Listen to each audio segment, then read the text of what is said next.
Now, God says, and I will strengthen the house of Judah, and I'll save the house of Joseph. Now, if you missed it a while ago, the house of Joseph belongs to the northern kingdom. And I will bring them again to place them, for I have mercy upon them. How is God going to do it? By being merciful. That's the only way in the world He ever saved me, and the only way He'll ever save you. And they shall be as though I had not cast them off, for I am the Lord their God.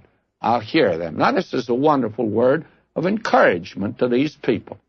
Now, as far as God is concerned, they're not 10 lost tribes.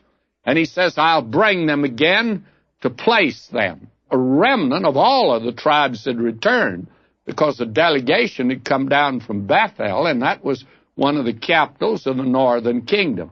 Now, why does God intend to protect them during this interval? Well, He makes it clear, for I'll have mercy upon them. How did you and I get saved? Well, it's not the works of righteousness which we've done, but it's according to His mercy. And He's rich in mercy, and He had to have a whole lot of it to save me. Maybe He didn't need that much to save you, but He's rich in mercy. He's got an abundance of it. And that's the basis on which He intends now, since they've returned, and He warns them about turning again to idolatry and to that which is the supernatural, that which doesn't only border on, it's satanic to the very core. Now, God says He'll preserve them during that period, and that takes you into the period that is known as the intertestament period. We'll be taking up shortly Malachi, the last book of the Old Testament, and when Malachi wrote, God went off the air. He wasn't broadcasting for about 400 years, and you have that interval. Now, in that interval, they probably suffered more as a nation at any time except during the time of Hitler and the Nazi regime in Germany. And these people have been preserved down through the ages, and all of that is outlined here. With Daniel and Zechariah, you have a very good picture of the period, we call it a silent period, between Malachi, the Old Testament, and Matthew in the New Testament.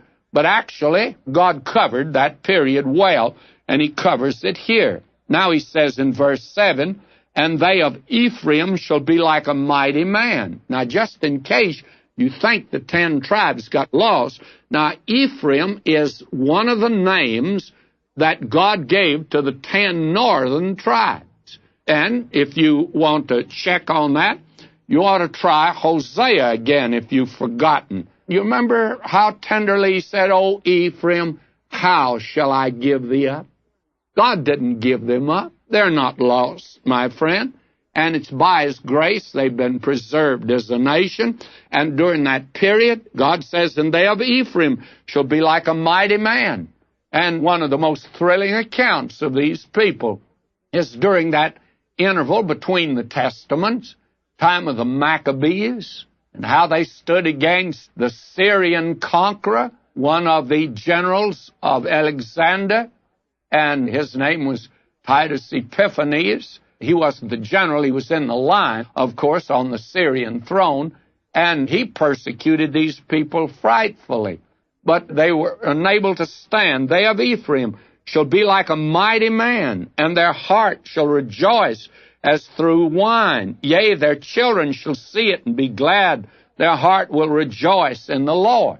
Now, it's going to be a period in which it'll be difficult, and they'll be far from God many times in that period. But there are also going to be periods when they'll rejoice in the Lord.